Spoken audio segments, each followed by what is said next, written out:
warahmatullahi wabarakatuh. Waalaikumsalam warahmatullahi wabarakatuh. Teman-teman semuanya. Alhamdulillah. Kita selalu baik ya dan selalu dalam lindungan Allah Subhanahu wa taala. Amin. Hari ini kita akan membahas terkait materi yang sangat penting sekali, yaitu ada segmenting, targeting, dan positioning. Mungkin teman-teman di sini sudah sering dengar ya terkait target pasar, gitu kan ya. Nah, kita akan membahas apa sih itu segmenting, apa sih itu targeting, dan apa sih itu positioning. Sebelum kita memulai, mari kita berdoa terlebih dahulu agar pembelajaran pada hari ini bisa lancar dan bermanfaat di kemudian. Untuk berdoa dimulai. Berdoa selesai. Oke, baik. Nah, ini adalah materi yang akan kita pelajari pada hari ini. Yang pertama kita akan membahas terkait segmenting, apa itu segmenting, lalu targeting dan positioning. Oke, di sini kita pembukaan dulu ya. Kita kan biasanya kalau ada produk, kita itu bertanya-tanya, produknya itu mau dijual ke siapa sih? Kan gitu kan. Kadang ada orang bilang yang laris itu jualan apa ya? Jualan apa yang laris ya? Gitu kan ya seringnya kan. Nah, agar tidak ada pertanyaan seperti itu, makanya kita akan membahas terkait segmenting, targeting, dan positioning. Nah, sebelum tanya mau jual ke siapa, saya mau tanya dulu, apakah publik dan audiens itu sama? Ada yang mau jawab? Oke. Kalau publik itu lebih ke umum, Pak. Misalkan karena semua orang itu bisa melihat semua produk kita. Dan kalau audiens itu lebih terarah dan spesifik. Karena audiens itu adalah hasil dari segmentasi dan targeting. Oke, pertanyaan sangat mulia sekali. Adakah yang mau jawaban lain? Saya Oke, silakan. Nandra. Nandra. Oke, bisa. Apa yang bisa Nandra? Saya menanggapi dari jawaban dari Mas Ilham ya Pak. Ya. Karena kan Mas Ilham menjawab publik itu umum dan audiens itu spesifik dan terarah. Tetapi dalam implementasi nyata dalam dunia bisnis, kedua itu sering digunakan kesatuan Pak. Karena di perusahaan menggunakan kedua itu untuk mencapai target Pak. Karena ketika kedua divisi itu digunakan, itu perusahaan bisa mengevaluasi dari publiknya bagaimana dan audiensnya itu bagaimana. Karena ketika dipisahkan itu tidak akan bisa mencapai target yang sudah menjadi tujuan perusahaan tersebut Pak. Menurut saya seperti itu. Oke, luar biasa sekali sanggahannya. Terima disanggah. Oke. Oke ya, coba ya kita ulik ya, apakah publik dan audiens sama. Oh ya, sebelumnya bagi teman-teman ya, yang aktif bertanya dan aktif menjawab, nanti akan mendapatkan sebuah hadiah dari saya. Mau datang semuanya? Mau. Hanya aktif bertanya dan menjawab. Oke? Oke. Sementara saya tanya, oh ini tadi yang jawab ini. Silakan. Ayo Pak. Ya. Baik, kita pilih apakah audiens dan publik dan audiens sama? Nah, ternyata ya, publik dan audiens itu tidak sama. Bedanya apa sih? Bedanya itu adalah kalau publik itu banyak orang, random, ya. Tapi kalau audiens, orang yang ingin kita cari, orang yang ingin membeli produk kita kalau dalam perusahaan. Kalau di dalam seminar ya audiens itu berarti orang yang tertarik dengan apa yang ingin mendengarkan kita gitu ya, apa yang ingin mereka dapat dari kita ucapkan itu kalau di dalam sebuah seminar. Tapi kalau dalam sebuah perusahaan orang yang tertarik dengan produk kita itu adalah audiens. Kalau di gambar ini, kalau yang kotak besar ini itu adalah publik. Ya. Nah, kalau dalam bentuk arah ini itu adalah audiens. Jadi seperti itu. Paham bedanya? Paham.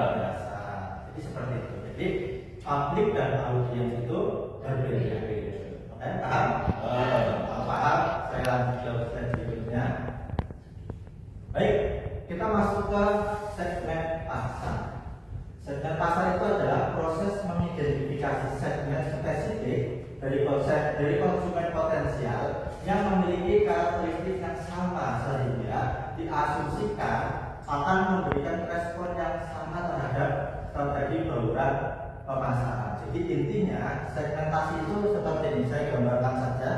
Segmentasi itu anggaplah sebuah lingkaran besar, ya, lingkaran besar. Lalu ada nih lingkaran-lingkaran kecil di dalamnya. Langsung saja contohnya. Contohnya adalah misal produk ini tadi coklat ya, coklat. Segmentasinya lingkaran besar ya bisa saja dari segi usia. Usia itu kita ibaratkan gini. Usia itu kan di lingkaran besarnya. Lingkaran kecilnya berarti misal 0 sampai 5 tahun. Ya kan, lingkaran kecil pertama. Lingkaran kecil keduanya 6 tahun sampai 10 tahun. Lingkaran kecil ketiga 11 tahun sampai 15 tahun. Nah, seperti itu. Nah, Copatus ini kira-kira dari usia berapa? 5 sampai 20. 5 sampai 20 yang masih suka coklat ya, bisa seperti itu bisa. Atau 5 sampai 10 sesuai dengan lingkaran kecil itu tadi. Kalau 5 sampai 20 berarti kita mencetak lingkaran kecilnya itu 2 ya. Dari yang 6 sampai 10 sama 11 sampai 20 seperti itu. Itu baru dari segi usia. Belum lagi dari segi pendapatan, ya kan? Pendapatan itu misal lingkaran besar itu adalah pendapatan. Nah, terus lingkaran kecilnya apa? Lingkaran kecilnya itu adalah 0 sampai misal 2 juta. Terus lingkaran kecil yang kedua 2 juta sampai 5 juta. Nah, seperti itu. Kalau tadi teman-teman sudah menjawab Copatus ini 5 sampai 20 tahun, nah kalian itu sudah menentukan target pasar. Jadi segmentasi itu hanya mengelompokkan saja lingkaran besar, lingkaran kecil itu dikelompokkan. Bisa dari usia, pendapatan, biografis, psikografis, ya kan? Nanti akan kita pelajari di slide berikutnya. Seperti itu. Dari segmentasi pasar paham? Paham ya. Nah, contohnya ini, ada contohnya. Apple dan Oppo sama-sama membuat smartphone di kamera 3, sama kan ya? Baru ada yang 4 ya, tapi umumnya kita yang 3. Tetapi segmen pasar yang berbeda itu berbeda, ya kan? Sama-sama 3 kamera, belakangnya beda, tapi pasarnya berbeda. Kalau Apple pasarnya menengah ke atas, ya kan? Tapi kalau Oppo menengah ke bawah, ya, jadi harganya sudah terlihat ya, seperti itu. Jadi Oppo itu mengambil target pasar dari segmen pasar menengah ke bawah, dari pendapatan itu tadi yang kita sudah bahas. Itu yang menengah ke bawah. Menengah ke bawah itu mungkin antara 0 sampai 2 atau 0 sampai 5 juta. Tapi kalau Apple itu bisa sampai pendapatan 5 juta ke atas, seperti itu. Nah, dari hasil itu di sini ada penjelasannya, mempengaruhi spesifikasi strategi pemasaran dan branding antar harga yang berbeda juga. Paham segmentasi pasar? Ya. Oke, kita lanjut. Nah, ini adalah klarifikasi segmentasi pasar ya. Di sini ada demografis, ada psikografis, ada biografis, perilaku, etnis dan genetik. Nah, yang tadi saya sebutkan itu adalah lingkaran besarnya, ya. Jadi awal kita sudah membahas itu ya. Nah, sedangkan bawahnya ini, kalau yang demografis itu ada pendapatan, usia, pekerjaan, gender dan pendidikan. Itu adalah lingkaran-lingkaran kecilnya. Paham ya? Jadi untuk segmentasi pasar itu lingkaran besarnya itu ada demografis, psikografis, biografis, perilaku, etnis dan genetik. Contohnya tadi sudah di awal. Oke ya? Nanti kalian tinggal kembangkan, silakan lingkaran-lingkaran kecil yang ada di dalam. Nah, di sini untuk mengukur potensi pasar, pertanyaannya ya, ada pertanyaan untuk mengukur potensi pasar. Yang pertama adalah berapa banyak konsumen di dalam segmen tersebut sekarang? Ya kan? Ada berapa banyak nih? Yang kedua, seberapa besar potensi pertumbuhan segmen tersebut? Yang ketiga, siapa saja kompetitornya? Dan keempat, seberapa fleksibel segmen pasar untuk didapatkan? Yang berikutnya, seberapa kompatibel segmen tersebut dengan brand, tujuan dan keunggulan kompetitif perusahaan. Lalu yang terakhir adalah framework apa yang bisa digunakan untuk memetakan target pasar. Itu pertanyaan untuk mengukur potensi pasar. Oke, tadi target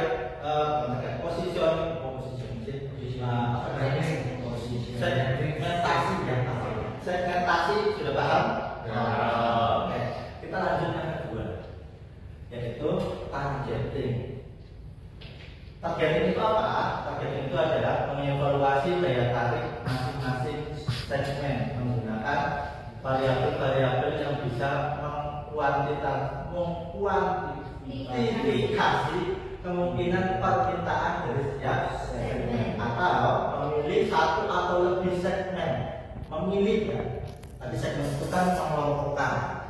Kalau target berarti memilih. Ini saya garis besar ini, memilih satu atau lebih segmen sasaran ingin dilayani berdasarkan potensi segmen tersebut dan kesesuaiannya dengan strategi dari perusahaan. Jadi kalau segmen itu adalah kita mengelompokkan, kalau target itu kita menentukan dari hasil pengelompokan itu. Paham? Kita masuk yang ketiga, yaitu adalah positioning. Positioning itu apa sih? Positioning itu menentukan bagaimana produk atau brand kamu dipresentasikan dalam benak pelanggan potensial. Tadi kita sudah menunjuk nih, ya kan sudah memilih segmen. Nanti kita sudah menentukan target pasarnya. Sedangkan positioning itu bagaimana kamu ya memposisikan usaha kamu, brand kamu itu sesuai dengan target pasarnya. Gitu. Contohnya di sini ada banyak botol, ya botol ini banyak sekali manfaatnya, kegunaannya. Contoh yang paling ujung ini adalah botol untuk para pesepeda, ya betul, pesepeda. Jadi biasanya kan kalau sepeda itu nggak langsung buat ribet bukain botol minum kan, bersuara gitu kan, jadi langsung diminum gitu aja ya. Nah, ini si botol ini itu memposisikan dirinya itu untuk para pesepeda, untuk para atlet seperti itu. Lalu untuk sebelahnya ya ada banyak sekali.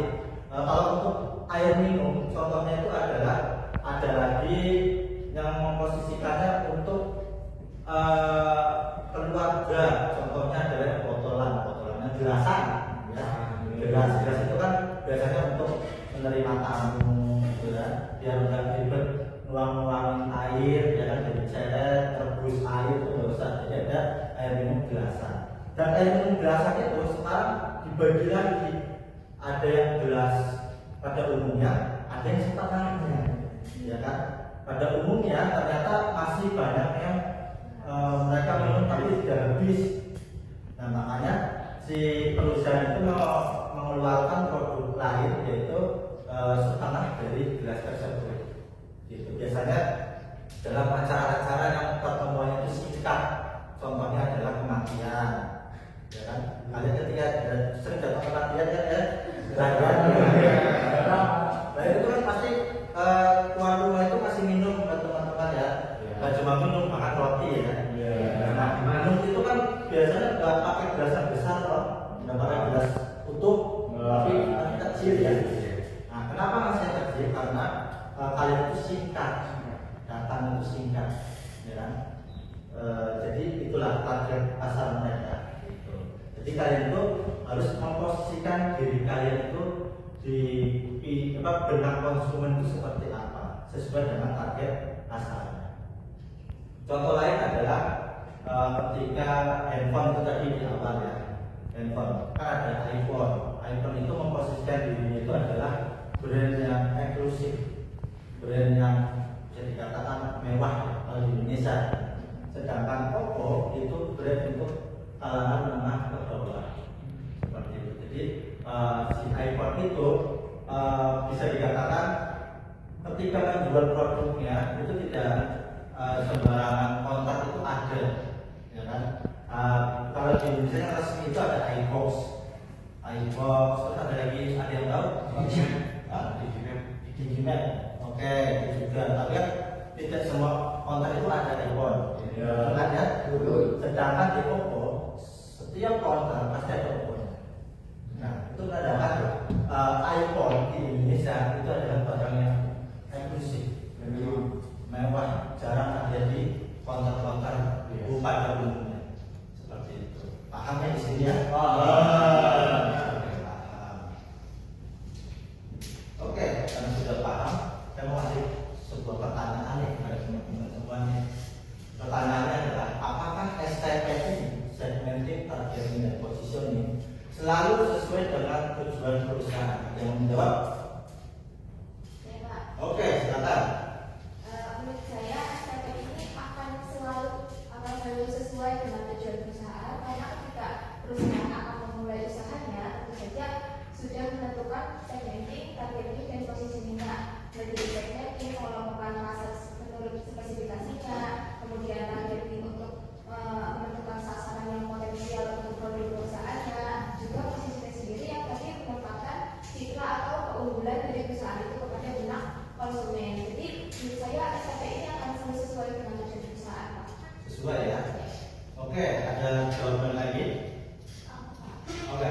Izin menyanggah. Tadi kan jawabannya itu selalu sesuai. Menyanggah ya? Ya. Oke, silakan. Bagaimana dengan kasus produk ini apa namanya makanan bayi kayak Mimuna atau Pumina itu kan ternyata yang mengkonsumsi itu gak cuma usia bayi yang 0 sampai setengah tahun misalnya, tapi ternyata banyak juga anak-anak remaja atau bahkan anak dewasa yang juga ikut mengkonsumsi produk tersebut. Terus juga contoh lainnya itu kayak rokok. Rokok itu kan sebenarnya target dari perusahaannya itu kan untuk orang dewasa, bahkan rokok itu bisa dibilang lambang sebuah kedewasaan. Tapi ternyata faktanya di lapangan banyak anak SD yang juga mengkonsumsi si produk rokok ini. Apakah ini termasuk dari ketidaksesuaian dari tujuan perusahaannya? Oke, baik. Ternyata ada dua jawaban yang sangat luar biasa sekali. Saya simpulkan ya, saya garis bawahi. Jadi STP ini sebetulnya itu selalu sesuai dengan apa yang perusahaan inginkan. Sebetulnya seperti itu. Tetapi tambahannya luar biasa. Ada konsumen lain di luar target pasar dari perusahaan itu yang membeli, ya kan? Contohnya adalah Milna sama rokok, ya kan? Si Milna ini atau rokok ini, ya kan? Itu hanya untuk orang-orang dewasa. 21 plus atau 18 plus, 21 plus, tapi banyak di bawah 21 tahun itu mengkonsumsi rokok. Jadi sebenarnya seperti itu. Perusahaan menentukan STP ini untuk memfokuskan strategi mereka. Ya, misal si Milna ini untuk bayi, ya udah. Jadi strateginya itu contohnya adalah iklannya itu iklan yang memberikan iklan yang lucu, memberikan iklan yang lebih sering ke edukasi seperti itu. Tapi kalau ada konsumen lain yang membeli di luar si segmen ini, itu adalah pembelian di luar dari rencana si perusahaan. Tapi tetap menguntungkan perusahaan, dan perusahaan tetap fokus ke sesuai dengan segmennya ini, sesuai dengan STP-nya ini, segmenting, targeting, dan positioning. Karena dari awal perusahaan itu sudah membuat sebuah perencanaan, sudah survei juga, sudah mengetahui pasar juga, ya kan? Nah, mereka itu tetap sesuai dengan si targetnya ini. Yang lain-lain bisa saja nanti untuk evaluasi berikutnya bisa saja si Milan ini membuat sebuah produk untuk dewasa atau untuk anak-anak yang lebih dari tahun yang sesuainya itu kan. Milan ini akan membuat seperti itu. Contoh yang lain itu adalah Ricis. Ya. Ricis itu produk awalnya apa? Oh iya, Senengnya kayak gini ya, senengnya kayak gini ya. Itu untuk anak-anak, ya kan? Nah, lalu dia itu merubah target pasarnya itu ke orang dewasa dengan membuka ayam, ya Ricis Factory, benar sekali. Artinya apa? Artinya mereka itu sudah membuat segmen pasar, tapi untuk yang jajan ini itu dia menuju untuk yang usia anak-anak, ya kan? Tapi si Ricis ini melihat sebuah peluang bahwasanya orang dewasa juga butuh makanan yang ada kejunya, ayam campur keju dan unik ya. Nah, akhirnya dari segmen tersebut Ricis menunjuk target si dewasa ini untuk membuat ayam tersebut. Dan akhirnya apa? Akhirnya Ricis itu mempunyai dua target dari satu segmen seperti itu. Paham semuanya? Oke, luar biasa. Ya, sebelum saya akhiri dengan tugas, ada yang mau bertanya? Saya Oke, silakan. tadi kan menjelaskan tentang segmentasi pasar ya Pak. Oke. Dan tentang klasifikasi segmentasi pasar itu yang tentang psikografis, demografis, geografis dan lain-lain itu Pak. Oke. Pertanyaan saya, menurut Bapak itu mana yang lebih efektif dari klasifikasi segmentasi pasar itu, atau demografis, psikografis, geografis atau yang lainnya? Itu pendapat Bapak. Bisakah memberikan contohnya Pak di video ini? Luar biasa, pertanyaan sangat indah sekali ya. Oh ya, sebelumnya saya kasih dulu sebagai buat kamu dan ini juga buat kamu. Pertanyaannya sangat biasa sekali. Jadi, mana sih yang lebih efektif ya dari semua ini? Sebetulnya semuanya itu efektif. Kenapa? Karena ini adalah satu kesatuan dari segmen pasar itu. Jadi kita menemukan demografisnya itu kan lingkaran besar. Nanti lingkaran kecil itu bisa jadi pendapatan, usia, pekerjaan, kan begitu juga dengan psikografis. Psikografis itu di sini ada attitude, nilai dan gaya hidup dan juga seterusnya. Jadi nanti dari semua lingkaran besar dan lingkaran kecil sudah kita centang-centang itu lingkaran kecilnya, tinggal kita simpulkan produk kita itu akan seperti apa ke depannya. Produk kita itu akan dihargai berapa, produk kita itu akan berbentuk seperti apa. Kalau target pasarnya ternyata dari semua ini sudah kita simpulkan kok cenderung ke anak-anak, itu ya berarti kita membuat packaging yang lucu, packaging yang ada gambar-gambar lucu, unik gitu ya untuk anak-anak. Tapi kalau ternyata setelah disimpulkan kok untuk orang dewasa, ya udah kita bisa membuat packaging atau harga yang sesuai dengan orang dewasa tersebut. Jadi semua ini kalau dibilang mana yang paling penting, semuanya penting karena semua ini adalah satu kesatuan dari si segmentasi pasar tersebut. Paham? Yang lainnya paham? Paham. Oke. Karena sudah paham ya, ini saya kasih kamu ya untuk pulang di rumah, yaitu tugas silakan amati suatu brand ya, amati suatu brand, boleh produk boleh jasa, silakan pilih salah satu aja ya, dan setiap mahasiswa tidak boleh ada yang sama. Oke. Nah, kan brand banyak ya, bisa pilih. Lalu analisis brand itu berdasarkan konsep STP ini tadi yang sudah kita bahas. Kira-kira brand yang kamu pilih itu target pasarnya siapa sih? Segmen pasar itu apa saja? Kenapa saja dulu? Terus tinggal target pasarnya siapa? Terus produk itu memposisikan dirinya itu bagaimana? Gitu. Lalu kumpulkan maksimal kehidupan di edu atau di e-learning ya. Nah, nanti saya buatkan edunya untuk pengumpulan tugas. Oke, terima kasih teman-teman ya untuk kesimpulan pembelajaran pada hari ini. Jadi STP itu adalah satu kesatuan di mana kita itu tidak bingung ingin membuat produk apa. Jadi tidak ada lagi kalian sudah mempelajari STP ini, tidak ada lagi pertanyaan mau jualan apa ya yang laris, itu tidak ada. Jadi kalian sudah menentukan STP ini, kalian bisa langsung praktek ya. Langsung praktek dalam artian iseng-iseng jualan aja lah, kalau mau jualan. Jadi segmenting itu adalah pengelompokan ya, yang tadi itu geografis, demografis dan seterusnya. Nanti ada kelompok-kelompok kecil, lingkaran-lingkaran kecil dari semua. Sedangkan targeting itu adalah ketika kita sudah menunjuk si lingkaran-lingkaran kecil tersebut, itu adalah targeting. Sedangkan positioning itu adalah memposisikan diri kita, memposisikan usaha kita sesuai dengan target yang sudah kita tentukan. Oke, paham semua ya? Paham. Baik, karena sudah paham,